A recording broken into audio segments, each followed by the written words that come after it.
Hello students, हम लोग economics में अपना चैप्टर नंबर जो था 18 नंबर चैप्टर चल रहा था कॉमर्शियल बैंक।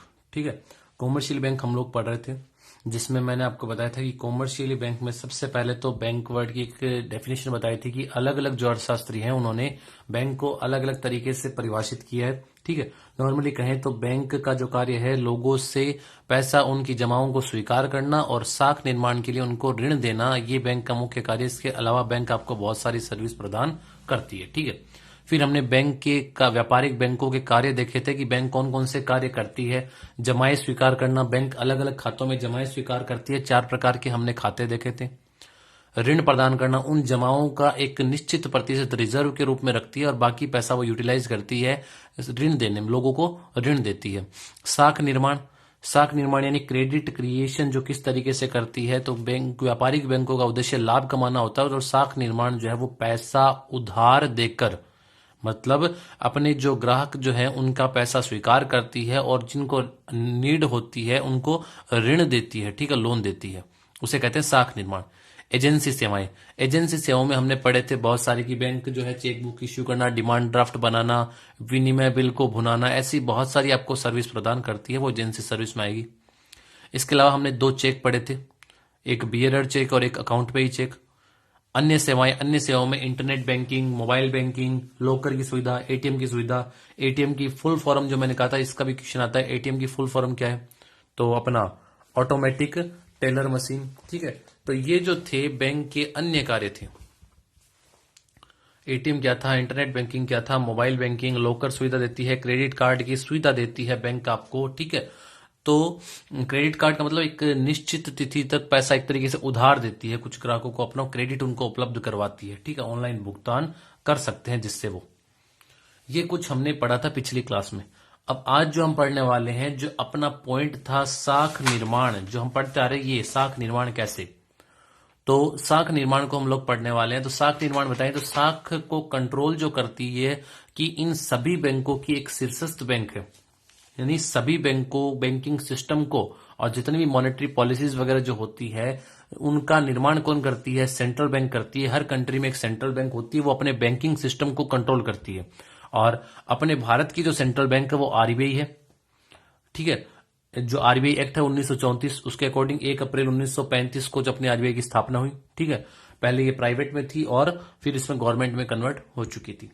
अब हम लोग देखते हैं कि बैंक किस तरीके से साख, साख का मतलब कुछ नहीं है मार्केट में लिक्विड कैश को ज्यादा करना और कम करना, यही है एक तरीके से। अगर मार्केट में कैश ज्यादा होगी, लिक्विड ज्यादा होगी, तो इन्फ्लेशन को बढ़ाएंगे, उसको कंट्रोल हमें करना है। ठीक है, तो ये कंट्रोल कौन करती है कि सेंट्रल बैंक की गाइडलाइन जो होती है वो आपकी जो है साख का बढ़ाना घटाना, ये जो भी होता है वो उसके डिसीजन, उसकी पॉलिसीज, बैंक की रेट, उन पर डिसीजन करता है। ठीक है, तो उसका डिसीजन, सेंट्रल बैंक का जो भी डिसीजन होता है उसको कॉमर्शियली बैंक जो है, व्यापारिक बैंक, उनको फॉलो करती है, क्योंकि उस अपनी कंट्री में है। बैंकिंग सिस्टम को कंट्रोल जो है केंद्रीय बैंक के द्वारा किया जाता है, सेंट्रल बैंक के द्वारा किया जाता है। व्यापारिक बैंक किस तरीके से साख सृजन करती है वो हम पढ़ रहे हैं। आधुनिक बैंकिंग प्रणाली में साख का महत्वपूर्ण स्थान है। देश के आर्थिक विकास में बैंकों की बड़ी भूमिका है। जहां बैंक जो है एक और जनता से छोटी छोटी बचते, जो हमने पढ़ा था कि बैंक का काम क्या है, जो सेविंग अकाउंट है या जो भी फिक्स डिपॉजिट में जिस तरीके से बैंकों के पास जमाएं आती है, उस जमाओं को जो भी छोटी छोटी बचते हैं, बड़ी बचते है, एफडी है, जो भी है, आरडी है, उनको पैसे को यूटिलाइज करती है किसमें, अपने साख निर्माण में। साख निर्माण मतलब उनको लोन देती है, उनकी बचत को, जो कस्टमर का पैसा है, उन जिसको भी लोन चाहिए उनको लोन प्रदान कराती है। बस एक मिनिमम रिजर्व वो अपने पास रखते हैं, उतना पैसा वो यूटिलाइज नहीं कर सकते क्रेडिट क्रिएशन में, साख निर्माण में। तो जहां बैंक एक और जनता से प्राप्त छोटी छोटी बचतों को जमाकर्ताओं के रूप में कार्य करता है और यह छोटी छोटी बचतों से तैयार जमाओं को साख निर्माण में यानी उत्पादन के कार्यों के लिए ऋण प्रदान करता है। अब हम समझने का प्रयास करेंगे कि साख निर्माण के मेथड कितने, मतलब किस तरीके से साख निर्माण किया जा सकता है। तो साख निर्माण के 2 मेथड आपको बता रखे हैं। फर्स्ट है कागजी मुद्रा का निर्माण। करेंसी इशूड करना। तो भारत में जो है वो करेंसी इशूड कौन करता है? तो आरबीआई के पास एक मोनोपोली बोल सकते हैं, एकाधिकार है। आरबीआई के अलावा करेंसी का निर्गमन कोई भी नहीं करता। आरबीआई करेंसी निर्गमन करती है, उसका भी एक सिस्टम है जिसको मिनिमम रिजर्व सिस्टम बोलते हैं। मिनिमम रिजर्व सिस्टम, न्यूनतम कोष प्रणाली, ठीक है। मिनिमम रिजर्व सिस्टम में उसको कुछ अपने पास 115 करोड़ का सोना, कि उसमें जो बता रखा है कि मिनिमम कोस्ट रिजर्व में, उसमें क्या होगा कि उनको अपने पास मिनिमम रिजर्व सिस्टम में 115 जो करोड़ है, 115 करोड़ का तो सोना और 85 करोड़ की विदेशी प्रतिभूति फॉरेन करेंसी अपने पास रिजर्व में रखनी पड़ती है, तब वो मिनिमम 200 करोड़ रुपए जो है इशूड कर सकती है, प्रिंट कर सकती है, ठीक है। तो ये रिजर्व कम ज्यादा भी मतलब कि मिनिमम इतना है कि इससे कम में वो इशूड नहीं कर सकती। तो बैंक जो है, सेंट्रल बैंक जो है, रिजर्व बैंक जो है, वो कागजी मुद्रा निर्गमन करती है, ठीक है। अपने जो कंट्री है भारत जो है, यहाँ पर कागजी मुद्रा जो है इसमें मोनोपोली पाई जाती है। सेंट्रल बैंक के पास ये एकाधिकार है, राइट है करेंसी इशूड जारी करने का, मार्केट में करेंसी कम ज्यादा जो भी है इशूड करना है किस तरीके से। तो यही जो हमें बताती है कि एक मिनिमम रिजर्व सिस्टम होता है, उसके बिहाफ पे वो करेंसी इशूड करती है। और भारत में 4 जगह अपने यहाँ पर करेंसी जो है, नोट जो है वो बनाए जाते हैं। कागजी मुद्रा के निर्गमन, वर्तमान युग में देश के केंद्रीय बैंकों को ही मुद्रा जारी करने का एकाधिकार है। और केंद्रीय बैंक कौन सी है? आरबीआई को केंद्रीय बैंक यहां पर बोल रहे हैं कि शीर्षस्थ बैंक जो अपनी व्यापारिक बैंकों की कार्यप्रणाली को नियंत्रण करता है और पॉलिसीज बनाता है और उनको फॉलो करवाती है। भारत में नोट निर्गमन का कार्य भारतीय रिजर्व बैंक करता है। इसके लिए यह न्यूनतम कोष प्रणाली का उपयोग करता है, अतः यह केंद्रीय बैंक द्वारा साख का निर्माण करना कहलाता है। अब पढ़ रहे हैं दूसरा, व्युत्पन्न जमाओं द्वारा साख का सृजन करना। व्युत्पन्न जमाएं क्या होती है सुनना। व्युत्पन्न जमा वो जमाएं कहलाती है कि सेंट्रल मतलब कि जो कॉमर्शियल बैंक है, व्यापारिक बैंक जो है, वो एक न्यूनतम धनराशि रिजर्व के रूप में रखती है और बाकी का पैसा जो है वो यूटिलाइज करती है। तो जो पैसा यूटिलाइज करती है उसे व्युत्पन्न जमाएं कहती हैं। तो बैंक मुद्रा अथवा साख मुद्रा का संबंध बैंकों के पास जमा की गई उन छोटी छोटी बचत राशियों से आंकते हैं कि साख निर्माण करेंगे। तो साख निर्माण किससे करेंगे? जो उनके पास सेविंग में जो चेक द्वारा निकलवाई जा सकती है, ये राशि मांग पर दे होती है, इन्हें मांग जमाएं कहते हैं।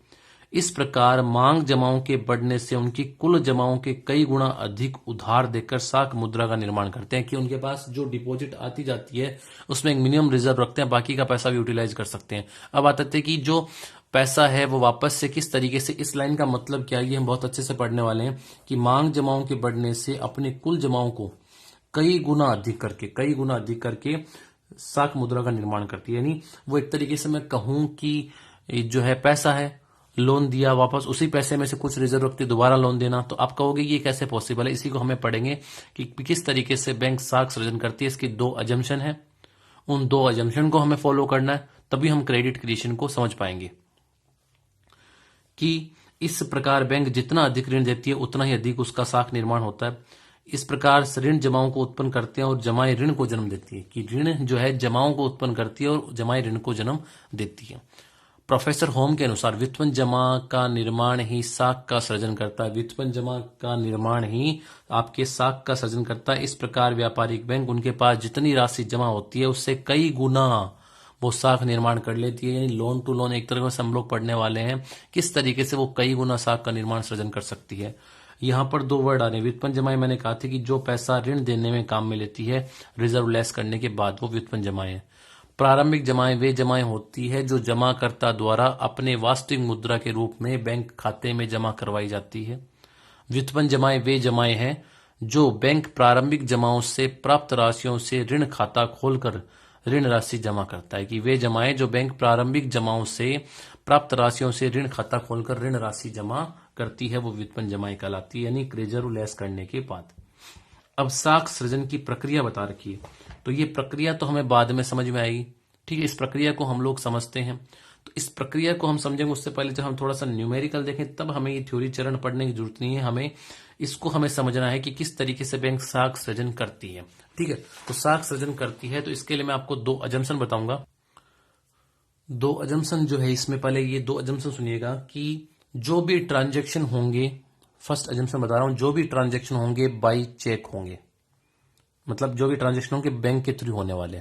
सेकंड अजम्पशन, जितने भी बैंक है वो सबको एक यूनिट माना गया, ऑल बैंक आर 1 यूनिट और all transaction made by cheque, कि जितने भी ट्रांजेक्शन होंगे बाई बैंक होंगे, और जितने भी बैंक के हैं उनको 1 यूनिट मानेंगे, उनको एक ही बैंक माना गया। अब सुनना भी कि ये एजम्पशन कैसे काम आएगी। इस एजम्पशन का मतलब है किसी भी बंदे को लोन चाहिए तो वो लोन क्या करेगा भाई। मैं 2 एजम्पशन सुनना ध्यान से। फर्स्ट एजम्पशन मैंने बताया कि पेमेंट जो भी होगा वो बाई चेक होगा। किसी भी बंदे को लोन चाहिए तो लोन क्यों चाहिए, किसी को पेमेंट करना होगा। अब सुनिएगा कि वो जब किसी को उसने ऋण लिया, उसके अकाउंट में पैसा आ गया, उस अकाउंट के पैसे को जब भी वो ट्रांजेक्शन करेगा, किसी दूसरे को पेमेंट करेगा, तो वो बंदा भी अपना पैसा कहां जमा करवाएगा, बैंक में ही जमा करवाता है। और ऑल बैंक आर 1 यूनिट जो मैंने बता रखा है, सभी बैंक जो होते हैं अलग अलग बैंकों के कस्टमर होते हैं, तो उनके बैंक में वापस वही पैसा जो उन्होंने क्रेडिट क्रिएशन में दिया था, वापस वही घूम के उनके पास कहां पर आ जाता है, उनकी जमाओं में आ जाता है। लेकिन पूरा नहीं आ पाता, उनको कुछ ना कुछ पैसा रिजर्व में रखना पड़ता है। ठीक है, तो यहां पर जो है यानी हर प्रारंभिक जमा का कुछ ना कुछ वो रखते हैं।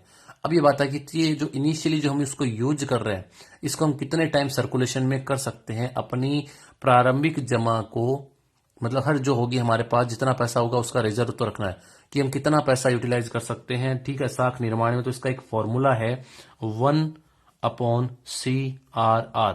तब पता लगेगा कि हम इनिशियली जो डिपॉजिट है प्रारंभिक जमा, उसका कितने टाइम तक हम उसको सर्कुलेट कर सकते हैं। ठीक है, अब सुनिएगा कि यहां पर नगद कोष, अगर अनुपात लिख दो तो कुछ गलत नहीं होगा। नगद कोष अनुपात क्या होता है, अब सुनिएगा कि बैंक साख सृजन की प्रक्रिया, कि बैंक के पास मान लो आए 10,000 रुपए।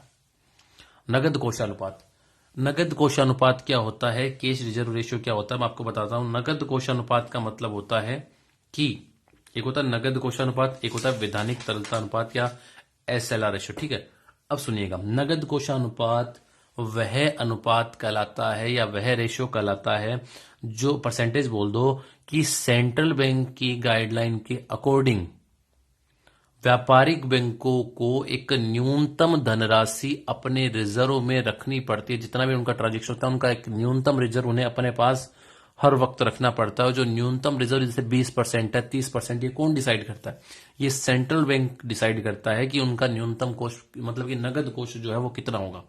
नगद कोषानुपात, इसको बोलते हैं नगद कोषानुपात। तो नगद कोषानुपात किसे कहते हैं कि नगद कोषानुपात का मतलब है सेंट्रल बैंक की गाइडलाइन के अकॉर्डिंग व्यापारिक बैंक जो है अपने पास रिजर्व कितना रखेगी, जो भी उनका ट्रांजेक्शन बैंकों के थ्रू होते हैं, कि बैंक का जो भी उनके पास जमाएं आ रही है उनका कितना प्रतिशत उन्हें अपने पास रखना है। उस पैसे को वो यूटिलाइज नहीं कर सकती साख निर्माण में। साख निर्माण का मतलब है उसको लोन नहीं दे सकती। आई समझ में।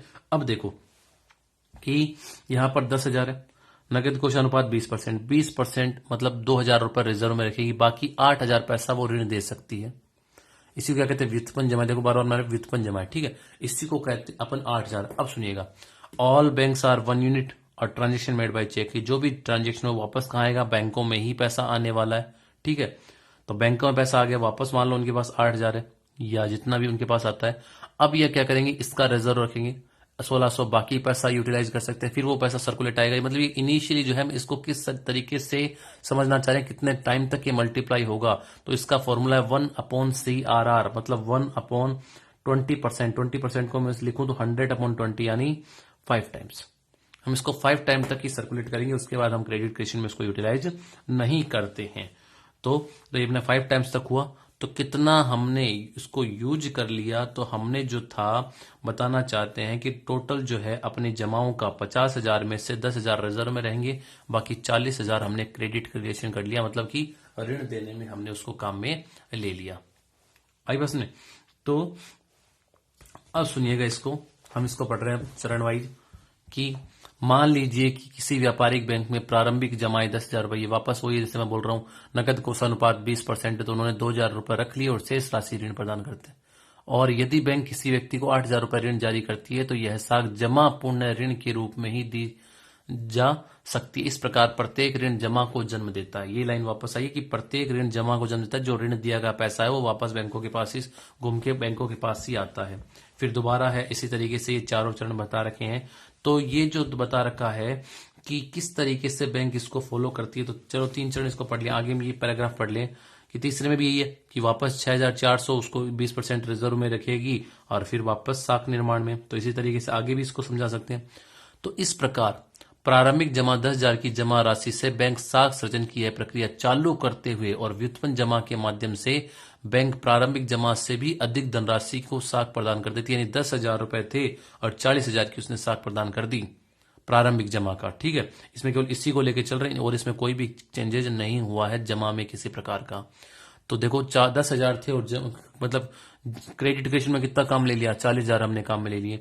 तो बैंक प्रारंभिक जमा से भी अधिक धनराशि साख प्रदान कर सकती है। यह प्रक्रिया तब तक चलती रहेगी जब तक बैंक अपनी प्रारंभिक जमाओं का 5 गुना, अब ये 5 गुना कैसे डिसाइड होता है, इसका फॉर्मूला बना रखा है 1/CRR। CRR जो बता रखा है नगद कोषानुपात।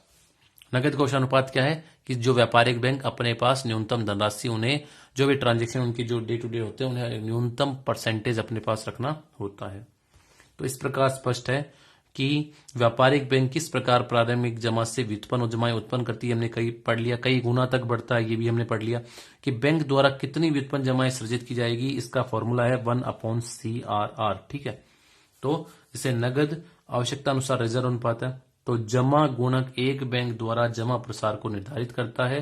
उपरोक्त उदाहरण में बैंक के पास 10,000 रुपए जमाए हैं और CRR 20% है और जमा गुणक होगा 5 टाइम्स। तो ये हमने पढ़ लिया 5 टाइम्स। बैंक ने कितना साख निर्माण होगा, 50,000 बैंक ने यूटिलाइज किया, जिसमें से 10,000 रुपए उसके रिजर्व में है। तो व्युत्पन्न जमाएं बोल दिया, व्युत्पन्न जमाएं जिसको यूज करती है।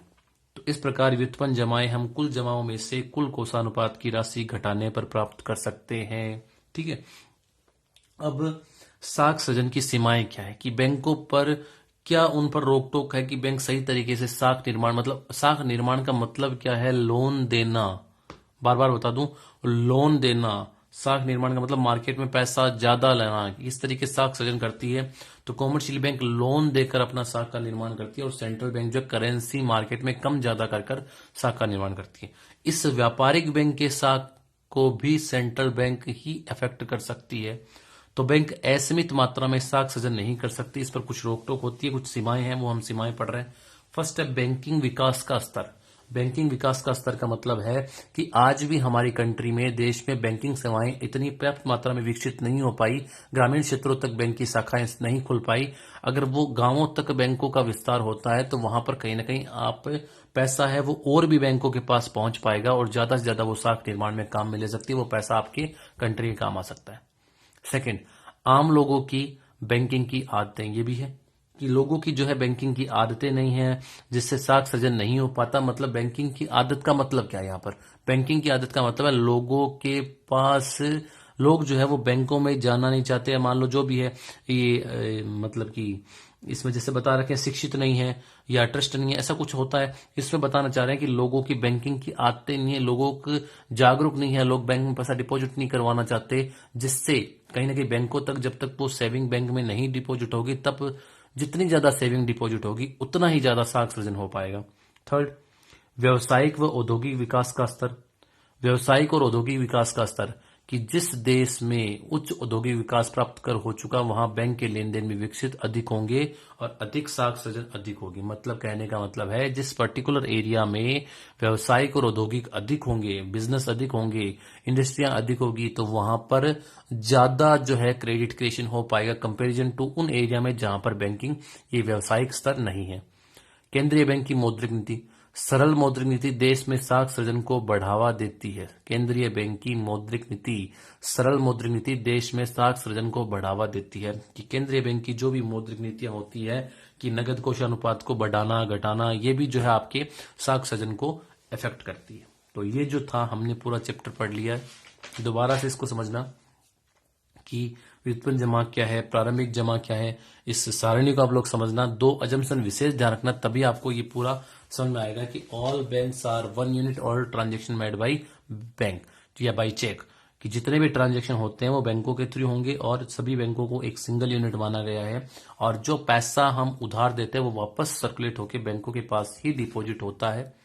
ठीक है, यहां पर हमने एक इनिशियल प्रारंभिक जमा को लेकर पढ़ा है कि कितने टाइम्स तक वो उसको साख निर्माण में यूटिलाइज कर सकती है।